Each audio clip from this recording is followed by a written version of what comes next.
Hello everyone, welcome to the character design and construction class. I'll be your instructor, Chris Platz. You just call me Professor Platz if you like. And our TA will be Lazea, and Angelina is behind the camera. Say hi, Angelina. Hi.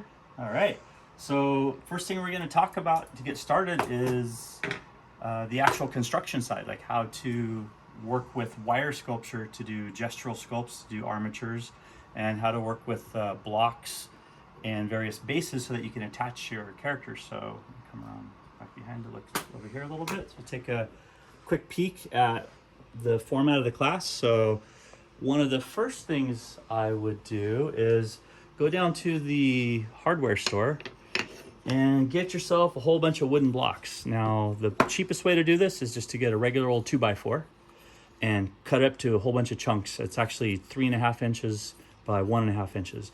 This way, when you do the pins for the feet and for your characters, you have enough thickness to the wood to actually put the pin in and hold the character strong. It's hard sometimes to get the character that's really heavy to be strong inside of a wood base that's too thin. Oops, thank you. Okay, so I would say the more the merrier. Get a bunch of blocks. These are 3/4 inch sticks, hardwood. You can also get these are poplar or cedar and have a nice little Jenga noise to them. These are the good ones you would see made maybe out of game board pieces. So I got a bunch of these. And then be sure, get your sandpaper and sand. You don't want any splinters and you don't want any sawdust to get into your sculptures, and especially in your wax and things like that. So the other thing you'll need to go along with all of your different wooden bases is a variety of wires. So we're going to build a lot of these really simple armatures like this, that it's just going to be a straight wire stuck inside of a wooden block. And for these, something like this, you're able to, a lot of times if the wire's fairly straight, you can pull your character right on and off whatever parts you're working on. And these also are used just as working stands, like something you could place a piece on that you're detailing and detail it. And that way, when you go to put it on the character, sometimes it's hard to reach like up underneath the nostril, underneath the chin. And so that way you have a little stand of these designs so that you can work on your parts separately. So to that end, what I find useful is to get a little bit longer board like this, something like that, and put a variety of pins, maybe 4 or 5, and have one for the head, a couple for the hands, and any other parts that you may be taking on and off of your sculpture and wanting to work on individually. So that's a little overview of the wood. Be sure, again, you sand it, get your 80 grit. Sandpaper is the roughest, and then maybe I would do a 120 or a 220. Or I'm sorry, I think it's 240, 220. Just a little bit more so that way it's a little smoother, and then be sure and wipe it off and dust it off good so that way your workspace is fairly clean. Okay, let's look at armature wire. So these first sculptures you're going to do is with the armature wire. The thickest you're going to work with is the 1/8 of an inch. The next one down you'll use probably the most often is the 1/16 of an inch. And then we have a variety of different thicknesses that are measured in gauges. And I still don't have all the gauges memorized, so I wouldn't worry about it too much. But you'll see kind of in general, this little steel one, they're either going to be steel or aluminum. I mark mine because I like to work with magnets, and heavy earth magnets are really fun to construct your character with. So if you're going to get some steel wire, be sure and mark it so that you remember it's steel, and that way if you're going to use your magnets, you'll know which ones are going to kind of hop to and jump and stick to the armature better than if you're using just a regular soft aluminum, because the aluminum's usually a lot softer. Now you can get hard aluminum or soft aluminum, and same thing with the steel wire, you can get harder and softer. This is, I believe it's called paddle wire. Let's see, it doesn't say. Or floral wire. This actually has a coating on it. It's a dark green. So you can see this one here is 22 gauge. So the lower the number, the thicker the wire. It's a little stiffer. So this is a 22 gauge, whereas this other one here is a 26 gauge. So it's a lot thinner. You see these next to each other. Okay.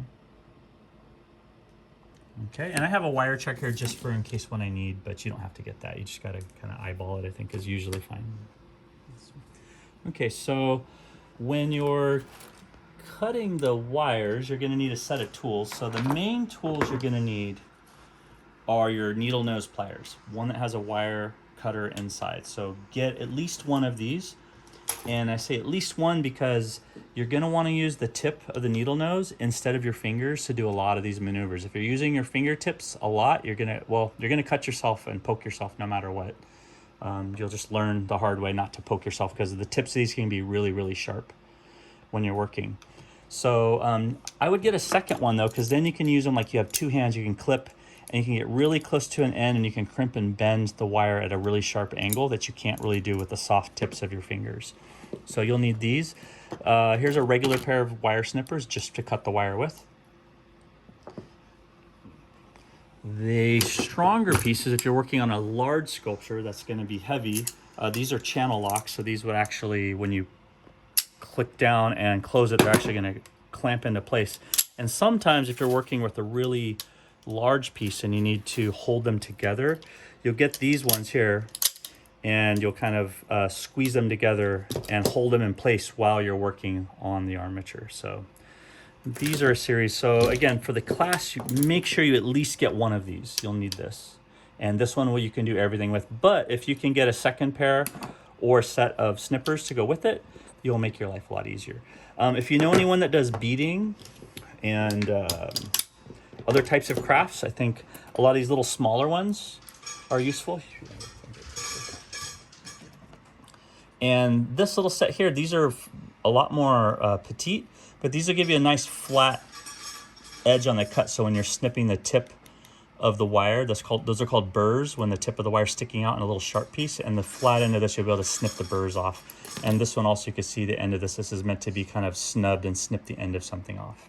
So I find these are really cheap. You can get these for just $1 or $2. And maybe they come with a bead set for what you're making. Okay, so those are all your different cutters. Let's go ahead and take a look at the wires. Well, I guess going along with the tool, you also need the awl. The awl is so that you can poke a hole in the wood and prepare the surface for where you're going to drill the hole in. So I'll leave the awl there to go with all the snippers and things. So yeah, keep a little variety of these. Keep them in a little box that's handy and easy to get to. So you have all the wires, you have all the tools. Let's look now at the ways in which you're going to work with the wire. So for the wire, you have a couple different options. You have just a straight pin of the wire. So this is just a piece that's snipped off that's nice and straight. So this one's also straight, you pull it off. So as you pull the wire off, go ahead and zoom back a little bit. So as you're pulling the wire out, you want to maybe grab one end with the tool. There goes the snap of the channel.